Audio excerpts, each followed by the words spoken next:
उसने बस मजे में स्विच दबाया और तभी दीवार से एक पौधा बाहर आ गया। लेकिन जब उसने दूसरा स्विच दबाया तो एक गमला सीधा उड़कर बाहर आया। वो आदमी इस स्विच से भरे कमरे में फंसा हुआ था और बाहर निकलने का रास्ता ढूंढ रहा था, लेकिन जो भी चीजें बाहर आ रही थी वो एकदम बेकार थी। फिर डेविड पागलों की तरह स्विच दबाने लगा। अनगिनत चॉपस्टिक्स तेजी से बाहर गिरने लगी। चॉपस्टिक्स का ढेर लगते देख उसने गुस्से में आकर तुरंत एक और स्विच दबा दिया और फिर एक और स्विच दबाया, लेकिन उसमें से इतनी गंदी बदबू आई कि उसका दिमाग ही खराब हो गया। कई घंटों तक लगातार ऐसे ही स्विच दबाते दबाते डेविड को बहुत जोरों की भूख लग गई। उसने गुस्से में उस गेंद को फेंका और अचानक एक सुशी की प्लेट बाहर आ गई। डेविड खुशी से उछल पड़ा और जल्दी से उसके पास गया, लेकिन सुशी बिना मसालों के कैसे खाई जा सकती है। उसने फिर से स्विच दबाया, लेकिन फिर से सुशी ही बाहर आई। उसने दूसरा स्विच दबाया तो भी सुशी। वो बार बार स्विच दबाता रहा, लेकिन हर बार सुशी ही निकल रही थी। डेविड ने हार मान ली और सोचा कि पहले पेट भर के खा लेता हूँ, फिर वो भूखे शेर की तरह सारी सुशी खा गया। तभी उसने ऐसे ही एक स्विच दबाया और देखा कि अब मसाले बाहर आ रहे हैं। ये देखकर डेविड को बहुत चिढ़ मची। फिर उसने एक और कोशिश की तो एक चश्मा बाहर आया। जैसे ही उसने उत्सुकता से उस चश्मे को पहना, उसे एक परी जैसा बच्चा दिखाई दिया। डेविड हैरान भी था और खुश भी। वो बच्चा अपने हाथों से इशारा करते हुए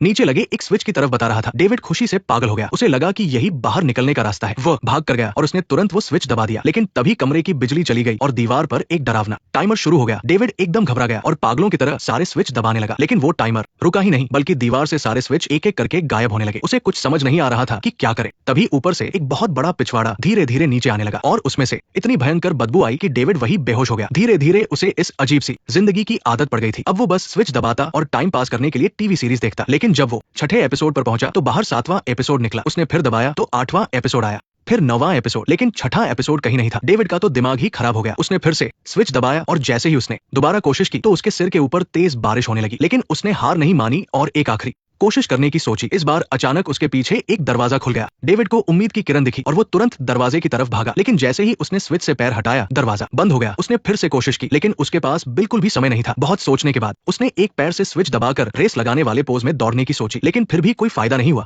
डेविड ने कई अलग अलग तरीके अपनाए, मक्खी मारने वाला काम नहीं आया, जंपिंग रोप से भी बात नहीं बनी, छोटी सी गाड़ी भी एकदम बेकार साबित हुई। पूरी तरह हार मानने के बाद अचानक उसके दिमाग की बत्ती जली। उसने सोचा कि स्विच पर गमला रख देता हूँ, लेकिन गमले का वजन बहुत कम था। तभी उसे बारिश का ख्याल आया। उसने वो स्विच दबाया और उसके सिर पर तेज बारिश होने लगी, लेकिन दिक्कत ये थी कि बारिश सिर्फ उसके सिर के ऊपर ही हो रही थी और उसी के साथ चल रही थी। हार मानकर उसे अलग अलग पोज बनाने पड़े ताकि पानी गमले में जा सके। इतनी सारी मेहनत करने के बाद भी सिर्फ थोड़ा सा ही पानी भर पाया। तभी उसके दिमाग में एक और शानदार आइडिया आया। उसने गमले में सुशी भर दी जिससे वो आसानी से स्विच को दबाकर रख सके, लेकिन जैसे ही वो बड़ी मुश्किल से गमले को उठाने लगा तो वो भूल गया कि दरवाजा खोलने वाला स्विच कौन सा था। डेविड ने ऐसे ही अंदाजे से एक स्विच दबा दिया। तभी एक अनजान सा आदमी बाहर आया और गलती से उसने एक लात मार दी, जिससे डेविड की सारी मेहनत बेकार हो गई। परेशान होकर उसने स्विच पर सुशी चिपका दी, लेकिन जाहिर सी बात है उसका कोई फायदा नहीं हुआ। फिर उसने टेप लगाया। उसे लगा इस बार काम बन जाएगा, लेकिन स्विच फिर से ऊपर आ गया। वो बुरी तरह थक कर चूर हो चुका था। इस बार उसने ऊंचाई पर लगा एक स्विच चुना तो अचानक एक रस्सी बाहर आ गई। उसने थोड़ा सोचा और उसे एक तरकीब सूझी। उसने जल्दी से रस्सी पकड़ी और अपने पैर से स्विच दबाया। दरवाजा खुलते ही वो रस्सी के सहारे झूलकर सीधे दरवाजे तक पहुंच गया। उसने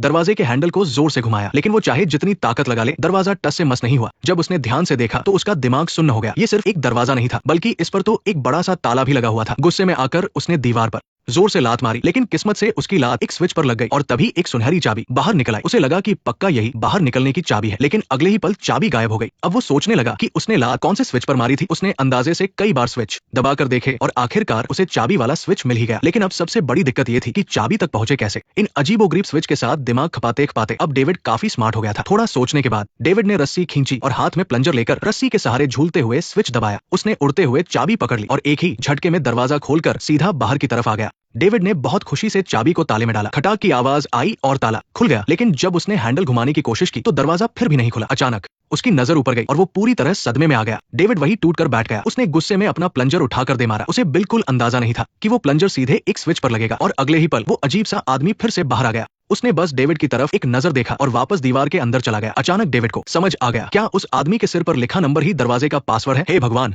डेविड फिर से रस्सी के सहारे झूलकर दरवाजे तक पहुंचा और जल्दी से वो पासवर्ड डाल दिया। इतना करने के बाद आखिरकार दरवाजा खुल ही गया। तभी उसके पीछे का गेट भी बंद हो गया, लेकिन अब एक और बड़ी मुसीबत उसके सामने आ गई। जगह इतनी तंग थी कि दरवाजा पूरी तरह से खुल ही नहीं पा रहा था। डेविड बीच में ही फंस गया, ना आगे जा सकता था ना पीछे। जैसे ही वो पूरी तरह निराश होने लगा तभी बगल से हवा का एक झोंका आया। डेविड ने उधर देखा और अपना हाथ अंदर डालकर चेक किया। बिल्कुल सही, वहां बाहर निकलने का एक और रास्ता था। डेविड पागलों की तरह वहां से बाहर निकला और एक कभी ना खत्म होने वाली सुरंग में भागने लगा, लेकिन किसी को नहीं पता कि वो रास्ता आखिर जाता कहाँ है। क्या उसके सामने आजादी है या फिर कोई दूसरा